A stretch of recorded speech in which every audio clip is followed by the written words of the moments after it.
Es un honor, en nombre de la Universidad Autónoma del Estado de Hidalgo, brindar a ustedes la más cordial de las bienvenidas a este Polifórum Cultural Carlos Martínez Balmori, sede de la 35ª edición de la Feria Universitaria del Libro.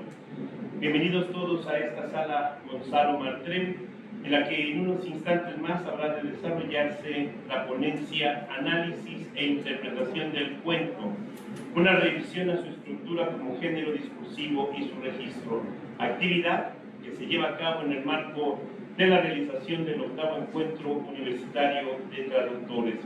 Nos acompaña esta mañana y brindamos la más cordial de las bienvenidas a Jesús Moreno Mata, licenciado en Sociología por la Universidad Veracruzana, licenciado en Derecho por la misma universidad, maestro en Estudios del Discurso y Literacidades Académicas por la Universidad Autónoma de Tlaxcala. Es además doctorante en Estudios de Lenguaje y Lingüística Aplicada por la Universidad Veracruzana. Actualmente se desempeña como profesor de educación primaria en zona rural y como abogado litigante participa en proyectos de investigación y difusión de lenguas originarias con la Universidad Autónoma de San Luis Potosí. Con el aplauso de ustedes damos la más cordial de las bienvenidas a Jesús Moreno. Iniciamos.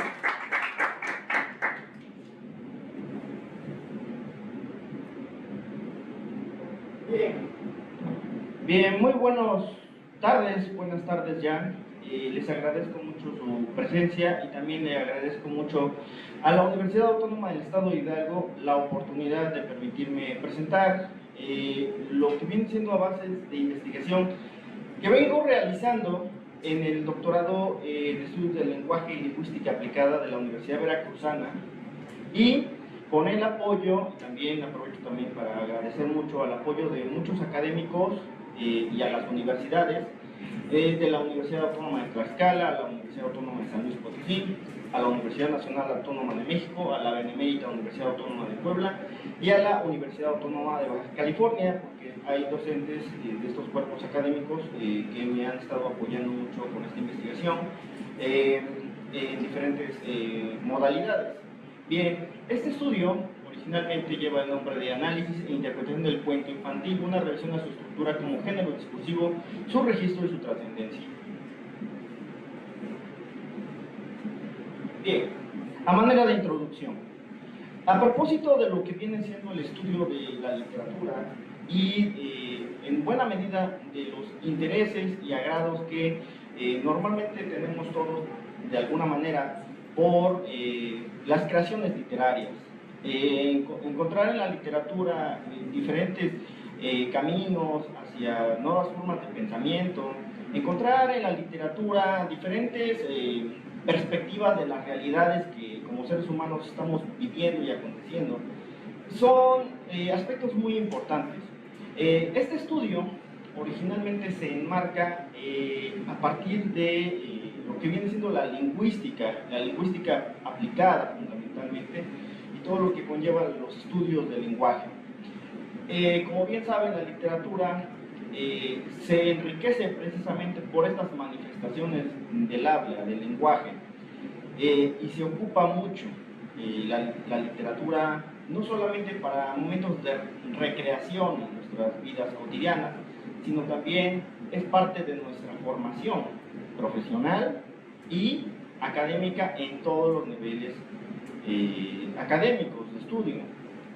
Fundamentalmente lo que a mí me trae el interés de estudiar al cuento, y no cualquier cuento, específicamente al cuento infantil, es precisamente por el uso y la importancia que tiene este cuento, o los cuentos, en esta categoría sobre todo de infantil, para lo que viene siendo el aprendizaje en diferentes niveles de tiempos escolares.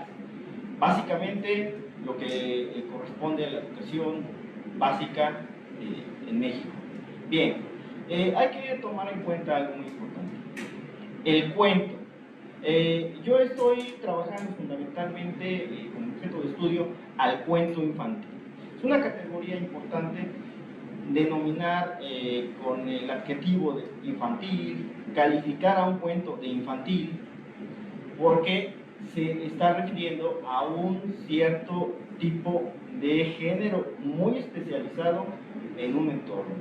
Bien, podemos decir lo siguiente: el cuento infantil es una construcción discursiva especializada en el área de la literatura, de la cual también podría encontrarse subespecializaciones o las categorías en las cuales se inscribe dentro de la misma literatura. Es muy importante el cuento infantil en la enseñanza de la lengua, ya sea materna, extranjera u originaria. Es decir, las literacidades en entornos escolares corresponden a diferentes niveles, pero también corresponden a diferentes objetos de enseñanza. Por ejemplo, la enseñanza de lenguas extranjeras, la enseñanza de la lengua materna, en este caso suele ser el español, pero también de las lenguas originarias. Aclaro, cuando hacemos referencia a enseñanza de lenguas originarias, a veces o muy frecuentemente es la primera lengua y es la lengua materna de muchos grupos étnicos en México. Entonces, hay que reconocerlo. Esa es lengua materna también, dependiendo también de algunos criterios. Pero hay que reconocer que en México todas estas lenguas son maternas en sus diferentes contextos, y de alguna manera el español también es una lengua típica de la cultura mexicana. Bien, esta necesariamente aporta a los niños y niñas un alto grado de literacidad, es decir, el cuento infantil aporta esas características del alto grado de literacidad, inmersión en el idioma y dominio de conocimientos verbales fundamentalmente. De igual manera, se considera que el género y su registro juegan un papel fundamental en la definición del imaginario social, en la construcción de identidades, en la construcción de ideologías. Es esencial en todo tipo de pedagogías infantiles. En el caso de la lingüística sistémico-funcional, que empiezo trabajando precisamente con pedagogía basada en el género, es algo muy común y muy usual en ese sentido.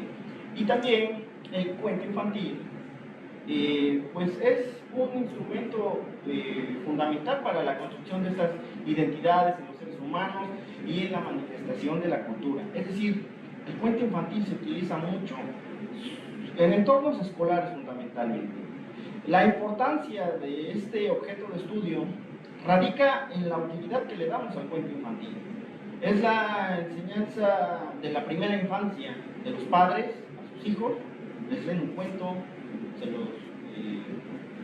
ya sea que se los pongan a leer cuando los niños ya aprenden a leer o aprenden a leer con ellos, o antes de que el niño aprenda a leer ya está adquiriendo características propias del lenguaje y de su lengua materna. Entonces es ahí donde el papá o la mamá suelen leerle los cuentos a los niños. No obstante, en entornos escolares, sobre todo en la educación básica en México, claro, la literatura desde preescolar, primaria, secundaria, bachillerato y hasta la misma formación profesional en la licenciatura, ocupamos literatura. Por ejemplo, tuve que consumir algunas novelas cuando estudié Derecho.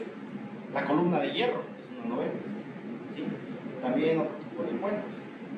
Pero en sociología, pues se diga, la literatura es algo que juega también un papel muy importante, desde luego. Por su contenido también filosófico, más allá de otras características, la cuestión semiológica, filosófica, antropológica, cultural y demás, es lo que existe en todo tipo de cuentos al hacer la relación texto con texto. De eso vamos a hablar más adelante. Es importante, pues, reconocer este atributo que tienen los cuentos. Los cuentos en general, específicamente la importancia, se centra en el cuento infantil, derivado de eso que estoy manifestando. Bien, como hipótesis, originalmente este trabajo cuando empezó, tuvo un aspecto protocolario muy bien diseñado, pero había un detalle con la hipótesis. Originalmente me habían sugerido no trabajar hipótesis para dejarme impresionar por los hallazgos que iba a ir explorando a lo largo del análisis discursivo. de los cuentos que se habían seleccionado. Pero, derivado de las amplias complejidades que existen en el entorno en el cual estoy realizando toda esta investigación, es que veo la necesidad de establecer una hipótesis, porque sí hay necesidad de ello, a nivel a nivel macrosocial de alguna manera, sobre todo en el ámbito pues, político, educativo, administrativo y demás, totalmente necesario. Entonces, me di a la tarea de implementar esta hipótesis. La SEP y CONAFE implementan recursos didácticos tradicionales para diferentes fines de enseñanza en la educación primaria. Los cuentos son géneros discursivos especializados en la literatura y se emplean como recursos didácticos, pero no se estudian a partir de sus amplios y complejos contenidos. Los objetivos planteados por la SEP y CONAFE no se logran por la falta de comprensión del impacto del cuento en el contexto escolar. ¿Sí? Esto es algo muy importante. No es que la investigación busque ser aguafiestas con los cuentos, no, al contrario. Sí, han ayudado y se ha corrido mucha tinta en cuestión de valorar por qué es importante el cuento, totalmente. Hay algo muy importante, sea que se ocupe el cuento en entornos escolares o no, es necesario que estudiemos el contenido del cuento, porque es exactamente lo que le estamos enseñando al niño con el uso del cuento. No nada más es la cuestión de que le voy a enseñar la lengua materna, le voy a enseñar una lengua extranjera, francés, inglés, italiano, alemán, chino, etc. Le voy a enseñar, a lo mejor puede aprender incluso, y eso es algo que estoy trabajando también con la Universidad de San Luis Potosí, podemos enseñar también lenguas originarias, ¿sí? Rarámuri, náhuatl, maya, etc. Pero también recurrimos a los cuentos. De hecho, estamos trabajando ahorita fundamentalmente con cuentos, ¿sí? Pero es importante, más allá de la forma, el fondo. Es importante reconocer que hay pues, ciertas marcas que hay que reconocer dentro del cuento y valorar hasta qué punto puedo yo o no utilizar un cuento para tal cosa. Efectivamente, se utiliza para la enseñanza de lengua materna, extranjera, originaria, se enseña para la misma promoción de la lectura, ¿sí? Es fundamental y es parte de la riqueza cultural y de algo que es completamente indispensable en el ser humano, totalmente. Pero estoy planteando con esta tesis precisamente esto. Hay una necesidad fundamental de reconocer lo que se inscribe en la esencia misma del cuento. ¿Sí? Preguntas de investigación. ¿Qué se enseña en el cuento infantil? ¿Sí? Eso es lo principal. Antes que esa pregunta, yo también me haría una más, muy importante. ¿Qué diferencias hay entre un cuento y un cuento infantil? Un cuento en general y un cuento infantil. Es desafortunado también lo que puedo decir sobre ello. El cuento infantil empieza a tener auge a partir del siglo XX hasta las fechas actuales.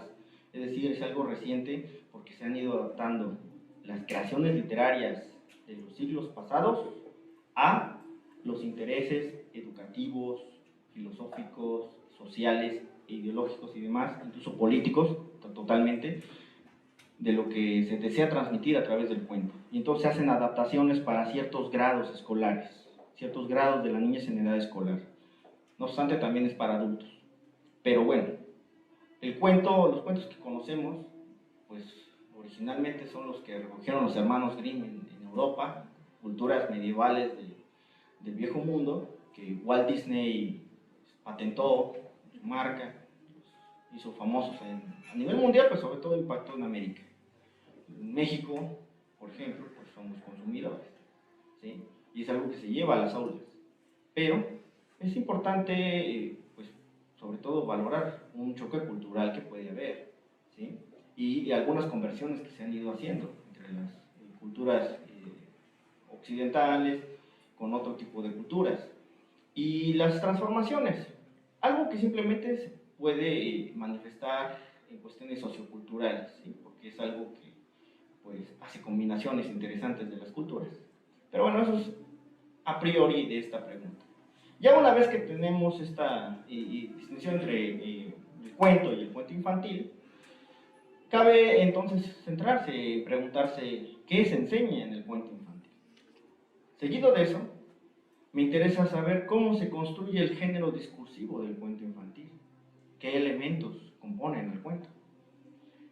3. ¿Qué registros existen dentro de la estructura que compone o construye al género del cuento infantil, género discursivo? Y 4. ¿Cuáles son las funciones discursivas que se desean utilizar como recurso didáctico en el cuento infantil? Esta es la pregunta más trascendental de todas, porque es lo que yo le preguntaría a los docentes. Bueno, cuando un docente desea impartir una clase utilizando un cuento, ¿qué es exactamente lo que desea? Sí, vamos a hablar francés, ¿no? Ponemos un cuento, La Bella y la Bestia, en francés, etc. Pero, ¿qué cuestiones hay de por medio? Hay mucha cuestión cultural, simbólica, política, clase social, etc. ¿Sí? Se juegan diferentes roles y se juega con la identidad y con el imaginario social del niño. ¿Sí? Y hay cosas que posiblemente no estarían entendiendo, pero estarían interiorizando del mundo del exterior, y sin darse cuenta, pues es algo que lo está formando. Por eso es importante.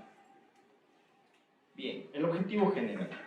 Explicar el conjunto de características que posee el género discursivo del cuento infantil, así como el registro que construye su estructura a partir de su retórica, de sus movimientos retóricos, el posicionamiento que genera su identidad, así como los efectos y alcances que éste tiene en el uso didáctico en la enseñanza de lengua en la educación básica en México. Aquí hay algo muy importante. Yo, cuando empiezo trabajando esto de manera muy general, me veo en la necesidad de entender preescolar, primaria y secundaria como educación básica en México. Pero donde, a razón de un trabajo ya de un año, del ciclo escolar, específicamente del 2021 al 2022, me doy cuenta de que se explota mucho en nivel primaria, en los 6 niveles de primaria, se explota la literatura infantil. Escolar no tanto, ni secundaria tanto. En primaria es donde se centra el grueso del uso de estos elementos.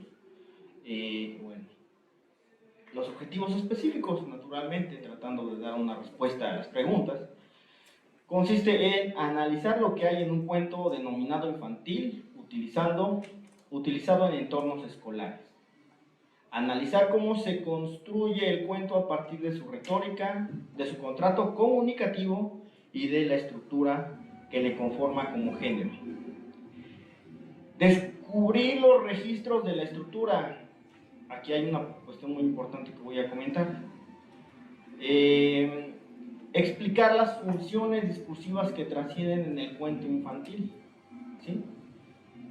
Y bueno, en cuanto a la primera, analizar esto de lo que hay en un cuento, pues esta es la cuestión exploratoria, el corte cualitativo que pondera en su máximo lugar la investigación en sí, ¿sí? No significa que no haya cuestiones estadísticas, cuantitativas, son parte de, pero esencialmente busco encontrar las cualidades, ¿sí? Dentro de la construcción del cuento, los movimientos retóricos son, digamos, este estudio se hace a partir de 3 momentos de la trayectoria de la investigación, 3 procesos importantes dentro del análisis discursivo y crítico discursivo. Empiezo con una identificación de movimientos retóricos, luego con la revisión del posicionamiento y contrato comunicativo, y por último ya lo fuerte del trabajo a partir de su estructura con un análisis crítico discursivo. Bien, pasando por esto, el cuento. Esto es muy importante. Si yo le pregunto a los autores que crean cuentos, me van a dar sus conceptos de qué es un cuento para cada uno de ellos. Es completamente libre, pero también define muchas cosas porque la creación literaria entonces tiene desde luego una esencia académica, sí, pero a veces una perspectiva más artística que científica. Y eso también es válido, está bien. Pero cuando yo le pregunto al cuentista qué entiende por cuento, me va a decir muchas cosas. Una de esas me llamó la atención, el autor Bosch, y algunos lo han de conocer, ha escrito muchos cuentos. Pero bueno, lo que me interesa de esto es destacar lo siguiente. El concepto de cuento puede entenderse de amplias maneras. Una de ellas es que nos indica este autor Bosch que se establece, en el cual este autor establece que el cuento es un género literario escueto. Él así lo define. Al extremo de que un cuento no puede construirse sobre más de un hecho. Eso a mí me genera ruido. El cuentista, como el aviador, no levanta el vuelo para ir a todas partes y ni siquiera a 2 puntos a la vez. También eso a mí me hace ruido. E igual que el aviador, se haya forzado a saber con seguridad a dónde se dirige antes de poner la mano en las palancas que mueven su máquina. Bien, yo aquí encuentro por lo menos 4 elementos a tornar a una discusión. Un cuento es escueto, ok. Aquí yo lo que encuentro es que el carácter fortuito de la creación literaria tiene lugar a partir de que efectivamente muchos cuentos surgieron por la simplemente impresión creadora del autor, del artista.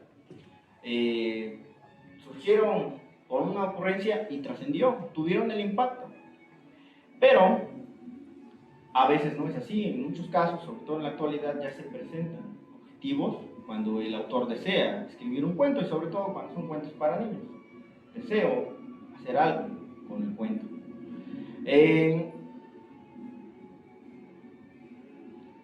No puede construirse sobre más de un hecho social, un hecho histórico.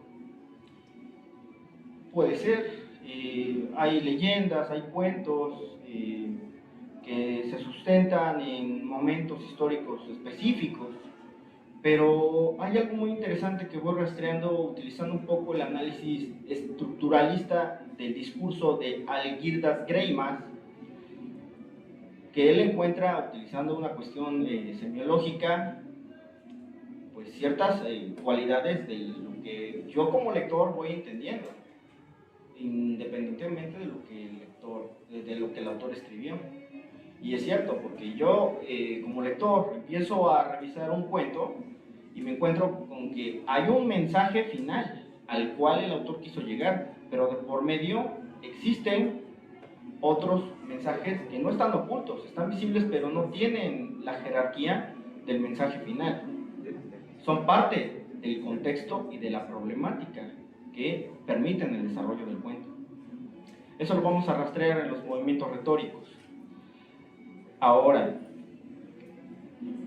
no levanta el vuelo para ir a todas partes y ni siquiera a 2 puntos a la vez, pues porque tiene un objetivo concreto.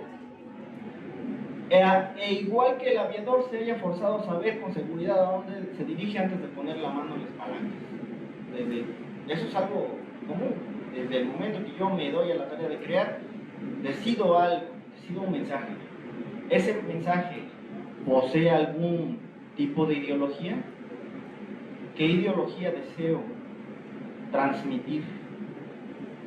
Es ahí donde está lo fuerte del cuento. ¿Qué es lo que yo hago como creador literario con el uso de la ideología? ¿Qué ideología es la que estoy usando? ¿Es oportuno eso en un niño? ¿O no? Eso es una cuestión muy importante. Y bueno, decía, esto es desde luego una idea metafórica que nos explica la similitud de las necesidades en las que se inscribe el categórico del cuento como género discursivo. Es una parte importante dentro de lo que es la ideología, que es uno de los elementos del discurso. Concepto, el cuento en general. Una narración breve, oral o escrita en la que se inscribe una historia de ficción. Generalmente es ficción, ¿no? Pero a veces no. A veces se centra en cuestiones que han ocurrido, pues tratan de ponerle ciertos atributos, las características del cuento. que son fantasiosos, que salen un poco de la realidad, donde incluso los animales, las plantas pueden hablar, una piedra puede hablar. Sí, son cuestiones imaginativas, pero eso sí puede ser muy bueno en los niños, porque no se limitan a los estándares que establece la realidad social y de la sociedad en la que se desarrolla, su entorno social. No, eso sí puede ser muy bueno, sin embargo, hay que saber también en qué momentos es oportuno y en qué momentos no. Bien, el género discursivo. El estudio de la estructura del género discursivo es algo que siempre estará acompañado de las acciones comunicativas y de las acciones de la cultura. Por lo tanto, debemos decir que, como bien lo afirman Weiserman y Russell, la estructura de los textos que son objeto de esas actividades y el objetivo de muchas de las acciones de apoyo y la estructura de los procedimientos por los cuales se producen los discursos principales y accesorios. Esto moldea en todo el campo de actividad, incluyendo las relaciones e interacciones de los participantes. Parece complejo, pero no lo es. Esto que establecen Weiserman y Russell y posteriormente otros autores como Cherado y otros, pues tiene sentido a partir de que el discurso se construye a partir de las prácticas sociales situadas y de igual manera las prácticas sociales situadas que se realizan en una determinada comunidad en un contexto social establecido generan un tipo de discurso. Entonces el discurso y las prácticas sociales son dos elementos que conforman un ciclo interminable. ¿Sí? Aquí estamos haciendo referencia a la parte textual del género discursivo, pero porque es fundamental, es esencial para que del texto podamos reconocer las acciones que se inscriben en el contexto, la relación texto-contexto. Bueno, la importancia. Es necesario reconocer la relación cíclica entre estos dos hechos sociales que conforman parte del objeto de estudio en el ámbito literario. La creación. Cualquier creación literaria es un género discursivo. Y esta no se sitúa en la nada, se sustenta en hechos sociales, las prácticas sociales situadas en una comunidad. ¿Sí? Por ejemplo, hay cuentos de Hans Christian Andersen. La sirenita, por ejemplo, se muere. El patito feo sufre bullying. Y hay uno más atroz que pues, a mí sí me hace ruido todavía. La pequeña cerillita, la niña que vende cerillos, se quema y se muere. O sea, esos no son cuentos para niños. Yo no se lo doy a un niño de 5 años para que se ponga a llorar. Incluso es un poco fuerte. Esa es una cuestión que estoy todavía platicando mucho allá en la Universidad de San Luis Potosí, porque hay maestros que vienen de Holanda y me dicen, bueno, es que, ojo, en estas partes de Europa es parte de la cultura. Allá está muy bien visto eso, que un desenlace tenga cierto grado de nostalgia, pero acá no, y es a eso a lo que me refiero, la cuestión del choque cultural. ¿Sí? Si no somos conscientes de eso, estamos generando un conflicto al niño. ¿Sí? Bien, esto me lo brinco muy básico.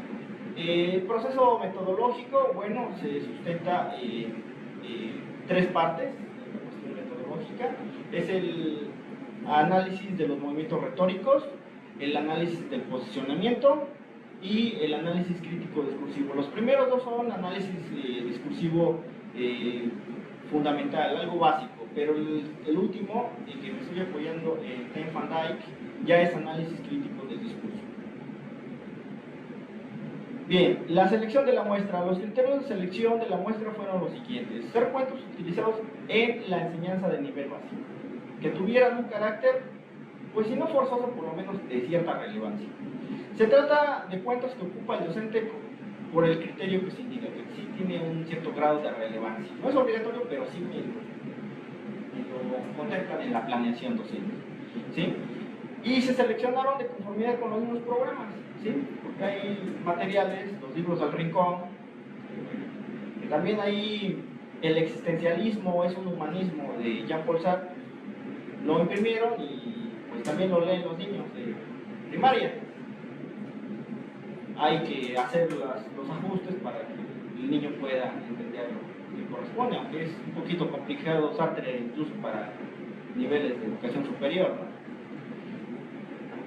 Esto, bueno, aquí nada más es el nivel contextual, lo que es el género, el propósito comunicativo, el contrato comunicativo, el nivel retórico discursivo, la estructura retórica, movimiento retórico, la estructura gramatical que no puedo pasar por alto porque estoy apoyándome fundamentalmente en la lingüística sistémico-funcional y en estrategias narrativas.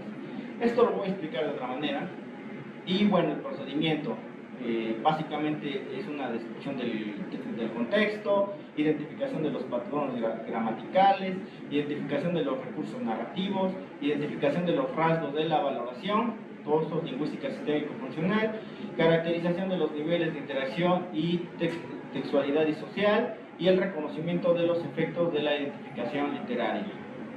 La primera fase del análisis básicamente viene siendo esto, y esto del análisis de crítico discursivo se centra en reconocer el modelo de la estructura del género, el proceso comunicativo, las consideraciones de la interpretación sobre el uso del lenguaje y los niveles en los efectos y los alcances de lo que viene trascendiendo. Esto es importante porque esto es lo que ya se realiza ya en trabajo de campo. Esto lo paso. Este es un esquema del seguimiento que hago, pero lo simplifico. Esta revisión metodológica, es decir, mi reflexividad metodológica hace este recorrido. Movimientos retóricos, posicionamiento discursivo y análisis crítico discursivo, como lo voy a mostrar. Este es un ejemplo. Los movimientos retóricos. De hecho, sí se podría... perfecto, sí. Este es el primero. Bien, aquí podemos ver el primer movimiento retórico, que es el título. Movimiento retórico, título. ¿Cuál es el objetivo? ¿Qué hace un título?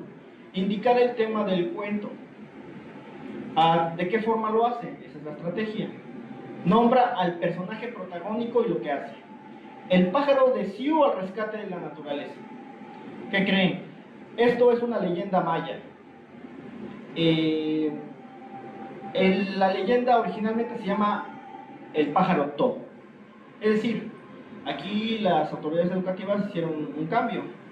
Ya el personaje protagónico ya no es el pájaro To, ahora es el personaje antagónico, y el pájaro de Siu es el protagonista, es el bueno, porque está polarizado también. El de Siu es el bueno y es bonito, es de colores, y el To es feo y es negro, ¿sí? Y es malo. Todo esto lo vamos rastreando en otras modalidades. Aquí solamente me estoy dando la tarea de indicar los movimientos retóricos. ¿Le podría ir bajando tantito despacito? Movimiento 1, movimiento 2, que es el que sitúa, establece la situación del contexto, donde se genera la problemática inicial con la cual se inicia el desarrollo del cuento. El objetivo informa la situación y la estrategia, lo bajamos un poquito más. Lo hace a través de la fundación del origen contextual, de qué sucede, en dónde y cuándo. Luego, movimiento retórico, el origen del problema, señala el origen de la problemática. ¿Sí? Lo seguimos bajando un poquito. Hasta ahí llevo 3 movimientos retóricos. Es un cuento muy breve que no supera una cuartilla. Lo bajamos un poquito. Establece el origen de la problemática. Luego, hay diálogos contextuales. Esto es lo que con Ed Van Dyke se llama falta de voz. Yo como narrador soy indispensable, soy cuentista, pero tengo que dejar que mis personajes hablen. Es opcional, yo puedo hablar y mis personajes no hablan, pero obviamente en un cuento pues la riqueza se centra en eso y es muy típico que los personajes hablen. Entonces yo me ausento como narrador y es ahí donde yo pierdo ahí falta de voz, pierdo la voz para que ellos sean los que interactúen, y es así como se hace la complejidad. Bien, tercer movimiento retórico, lo bajamos un poquito.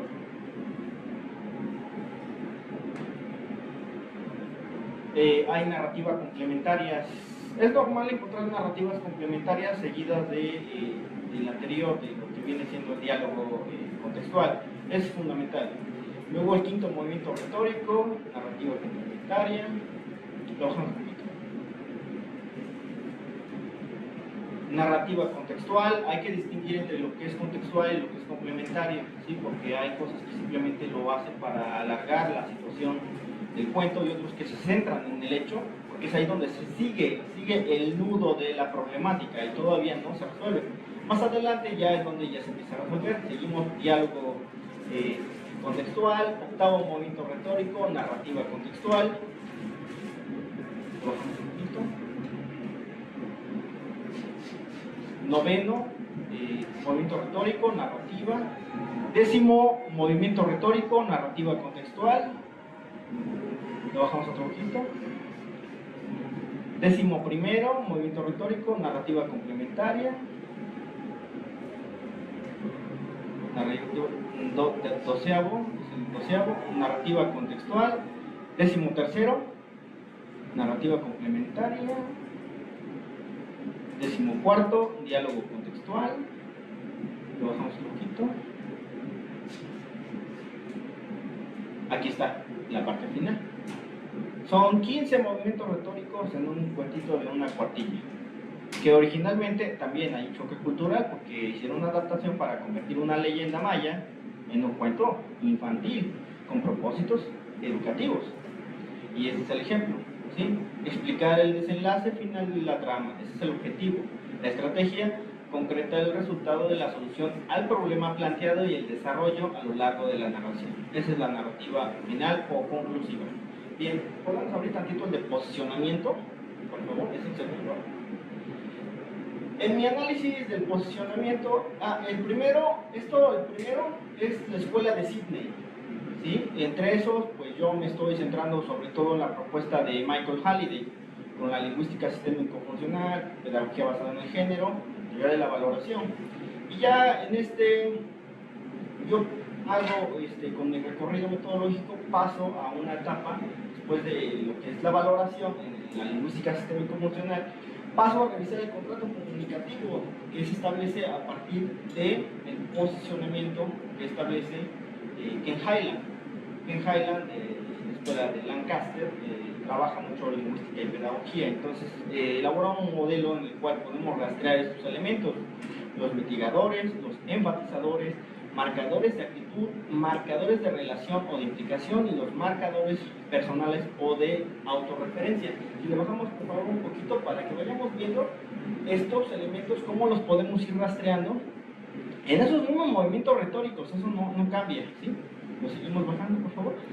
Es ahí donde podemos ir identificando el posicionamiento discursivo, donde el autor establece su criterio personal al momento de establecer la trama, la narración en sí, y a lo que él busca llegar, cómo él mismo se ubica, su papel de narrador, qué es lo que él busca para acomodar la cuestión de enunciados, la cuestión narrativa y en general los elementos que conforman al género discursivo, para que cada uno de ellos vaya dando forma al contenido semiológico que se inscribe ahí, ¿sí? Entonces esto yo lo podría, o más bien lo hago, en función de encontrar estos rasgos del posicionamiento al contraste con la semiología que establece Algirdas Greimas, ¿sí?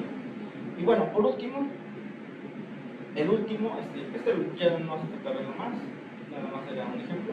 Y el análisis crítico discursivo. Esta es ya la parte fuerte de la investigación, de la propuesta del modelo de análisis crítico discursivo que establece Ten Van Dyke, en donde siempre vamos a encontrar exclusión, diferencia, estereotipación, representación positiva, representación negativa, rechazo, falta de voz, texto e imágenes y presupuestos sociales.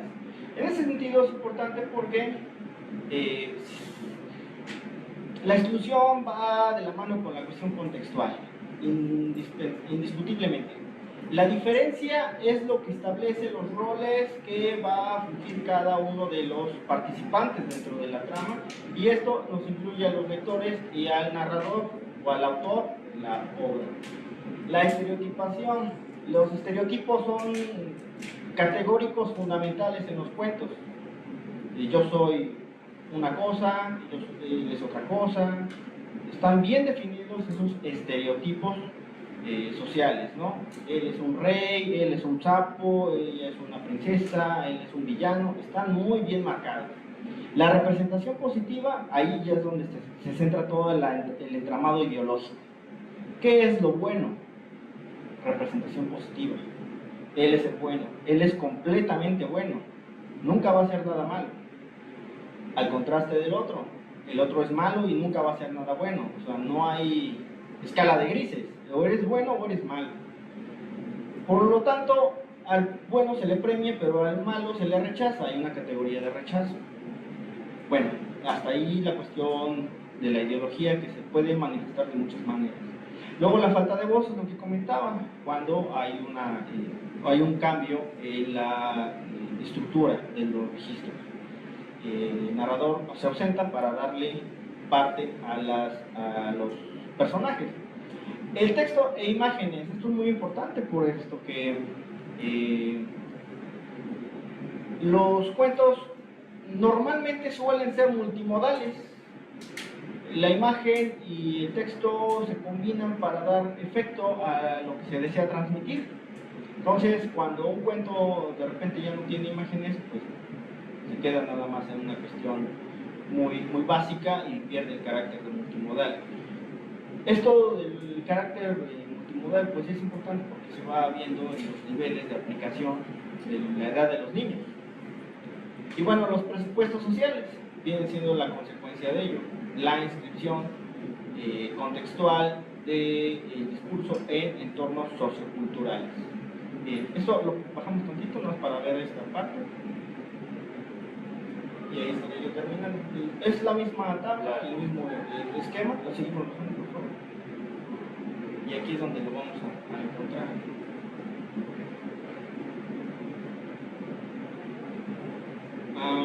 No, este era otra versión. Bueno, estaban rastreados igual con colores, nada más que ella, creo que esa es otra versión que tenía yo. Me habré equivocado. Pero eso sería todo. Gracias.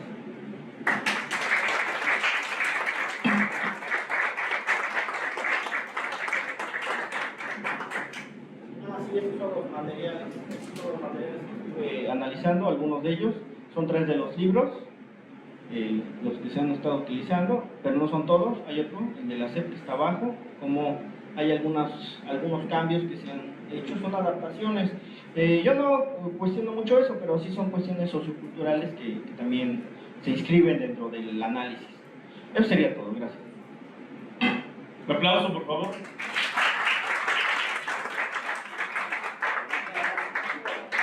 ¿Alguna pregunta, comentario, opinión que quieran verter sobre? Por favor, adelante. ¿Gusta quitarse el cubrebocas para que escuchemos mejor? Gracias. Pues felicidades por la investigación, realmente muy interesante. Que suma mucho, pues se pierden muchos valores de nuestra cultura conforme han estado evolucionando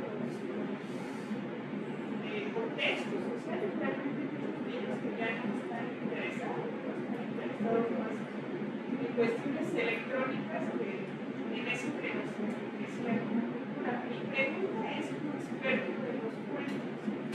¿Qué piensa sobre las modificaciones o algo no es un programa de aficionado? ¿Qué considera o qué es su opinión respecto a cómo han modificado los cuentos, últimamente hablando de Disney, cuando los están convirtiendo en políticamente correctos? Por ejemplo, la siguiente ahora la vamos a ver bien. O estamos viendo ciertas características que ahora, pues, esos cuentos clásicos que se mencionan ahora los convierten en políticamente correctos. Es correcto. Gracias. Sí, muchas gracias. Bien, la ideología sigue su curso, las ideologías siguen su curso, y no es que los tiempos sean los que van cambiando. Nosotros estamos cambiando nuestra forma de entender la realidad, de comportarnos, de establecer condiciones del comportamiento social a partir de una ideología o de varias ideologías. A veces hay confluencia en esas ideologías, pero a veces hay conflicto con esas ideologías. Y vamos nosotros actuando y cambiando nuestra manera de pensar conforme a la hegemonía de esas ideologías. ¿sí? Que también están en constante evolución. La Sirenita, por ejemplo, de Andersen, pues surgió de manera fortuita a través de la creación literaria de este personaje, ubicado en criterios de esa cultura del norte de Europa, de donde él era, ¿sí? Dinamarca. Y pues no debiera ser que otras culturas asumemos o entendamos tal cual, porque tampoco es posible, lo que ellos pueden apreciar dentro de su literatura, lo que es parte de su cultura. Y es normal hacer adaptaciones, ¿sí? Con fines distintos, de promoción de ideologías, de transmisión de valores u otros fines. Obviamente eso es parte de los cambios que se van a ir dando. En la actualidad, pues dice, bueno, ¿por qué la sirenita tiene que ser pelirroja o rubia? ¿Por qué no puede ser mulata, afrodescendiente? Podría ser asiática, ¿no? Son criterios, pero pues son cuestiones de cambio de interés cultural o de cambio ideológico, ¿sí? No es del todo despreciable, al contrario, podría ser, pues, yo lo quiero así, ¿no? Quiero ver algo que sea acorde a mi cultura o que se asemeje un poco. Y no quiero que se muere, porque al final la versión original se muere, ¿sí? El marino no le hace caso y ella se convierte en pluma de mar, ¿no? Y pues, obviamente a veces hay culturas más sensibles y decimos, no, pues qué feo, queremos que viva, que sea feliz para siempre, y vivieron felices para siempre. Es una cuestión sociocultural, por eso es importante reconocer esto. Gracias. ¿Alguien más? Por favor. Bueno, primero que nada, bueno, todo su análisis literario es una cosa interesante, historia no puede ser y pues bueno, yo también empecé a me parece interesante la propuesta que maneja para ciertos fundamentos de los valores que se centra principalmente qué es lo que los maestros derivan las conclusiones de su experiencia y de su análisis, qué es lo que recomendarían más para realmente como figura el planteamiento de la figura del cuento que se maneja en los estrategias de los valores a los Sí, bien. Los enfoques por los cuales se utiliza el cuento infantil como recurso didáctico, pues hay muchas formas, ¿no? Hay muchos intereses de por medio. Eso es algo primordial. Si un docente quiere enseñar algo a través de un cuento, suele ser pues, enseñanza de lenguas, la cuestión de la cultura, gramática, cuestión de, ¿qué será? Incluso promoción de la lectura, que es algo muy, muy común. Simplemente como que el niño esté leyendo, tiene 8 años y como que yo lo tenga leyendo 1 hora, ya me lea mejor que antes, ya con eso ya soy feliz, ¿no? Pero cuando yo hago el cuestionamiento de qué es lo que realmente le estoy enseñando, qué es lo que está leyendo, qué es lo que está afectando su mentalidad, su ideología, pues qué es lo que yo le recomiendo al docente, y eso es un aporte que busco realizar con esta investigación. Que el docente sea consciente de lo que hay y de cómo puede rastrear lo que hay dentro del cuento. Hay muchas formas de análisis discursivo que ya han surgido, que se están desarrollando y que pueden llegar a surgir, es decir, estas no son solamente las que puede llegar a ver o las que hay, pueden surgir más y van a surgir otras formas de análisis discursivo con diferentes criterios. De hecho, uno de los primeros análisis que se hicieron que llamaron mucho la atención fue desde el ámbito del psicoanálisis y fue Bruno Bettelheim, ¿sí? Fue el primero en haber hecho, pero desde el ámbito psicológico, ¿sí? No desde el ámbito de la lingüística, ¿sí? Ya en la lingüística pues estamos rastreando bien cómo el mismo registro en la estructura va dando pautas a estas segregaciones de los mensajes y lo que socioculturalmente se inscribe en ellos. Es importante entonces para mí sugerir al docente que revise eso, que se haga la tarea de implementar una investigación, un estudio de estas formas de análisis y realice algunas para ver si puede llegar a tener mejor impacto en el aula a razón de que puede haber o no riesgos por otra índole, y pues al fin de cuentas mejoraría considerablemente su actividad docente. ¿Eso responde a su pregunta? Por cuestiones de tiempo tendríamos oportunidad para una pregunta más, si gustan hacerla, algún comentario, alguna participación. Por favor. Buenas tardes. Buenas tardes. Bueno, primero que nada, felicidades también por su presentación. Gracias. Yo quisiera saber, bueno, me queda claro que sobre el análisis de este tipo de cuentos, si ha pensado alguna vez en el impacto que ha tenido, o sea, el interés en rastrear a manera futura, cuál ha sido el impacto que han recibido los chicos tras estas lecturas en educación básica. Yo trabajo con universitarios, les enseño inglés, y justamente les he pedido hacer remención de algunos de estos cuentos que aprendieron en primaria, principalmente como lo mencionas el grueso de la literatura o del fomento de literatura. Entonces, ¿cómo les impacta? También trabajo con psicólogos, entonces también es muy distinto el impacto que han recibido de estas lecturas los psicólogos, que ya tienen una formación dentro de ese ámbito, a mis gerontólogos, a mis biólogos aquí, que llevan a tener algunas dinámicas similares y que han marcado de alguna manera en su aprendizaje ciertas lecturas de primaria de manera distinta cada uno de ellos, y que para ellos hay una como personalización o hay alguna apropiación de esa historia hacia su persona, hacia su vida de ese momento, que hasta ese momento universitario pueden, lo mantienen, vaya, de alguna manera. Sí, todos de alguna manera hemos interiorizado no solamente cuentos, las canciones. Sí. Las canciones son géneros discursivos que en la actualidad están generando cambios fuertes, ¿sí? No quiero decir cosas, pero el reggaetón, por ejemplo, es uno de esos, ¿no? Es algo que va marcando los cambios de la dinámica social, ¿sí? De nuestra forma de pensar, de actuar y de relacionarnos, ¿sí? No solamente los cuentos, las novelas, desde luego, todos de alguna manera, alguna vez hemos interiorizado, no necesariamente de forma consciente, a veces de forma inconsciente, estos elementos de construcción identitaria e ideológica dentro de nuestra estructura como construcciones sociales y discursivas que somos, pero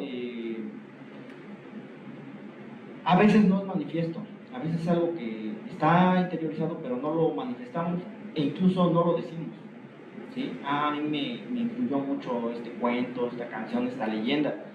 No lo decimos porque no somos conscientes, pero sí, desde luego que todos somos creaciones y construcciones sociales y discursivas, pues de un género o de otro. En este caso, pues la música es la que más está haciendo este impacto, más que las novelas o los cuentos. Sin duda alguna, un tema que da para muchas conversaciones más, para muchas reflexiones y sobre todo para el análisis y desarrollar en ello quizá un pensamiento mucho más crítico de cómo se utilizan todos esos materiales, cómo se abusa de ellos muchas veces en las aulas porque están de moda, porque son producto de la mercadotecnia. En fin, pienso que hay una gran labor todavía por realizar y por ello la invitación queda abierta, mi querido maestro, para que regrese hasta su casa cuando usted así lo desea. Seguramente ellos y ellas estarán encantados de recibirle nuevamente. Muchísimas gracias. Muchas gracias. Siguen disfrutando de su vida universitaria del libro. Aún no terminamos. Permítanme invitar a este escenario a nuestra querida amiga y compañera, la maestra Mireya Ocadiz Mercado. Ella es subdirectora del Centro de Lenguas de nuestra universidad y tiene para usted un obsequio de nuestro fondo editorial, el Fondo Editorial de la Universidad Autónoma del Estado de México. Muchísimas gracias por su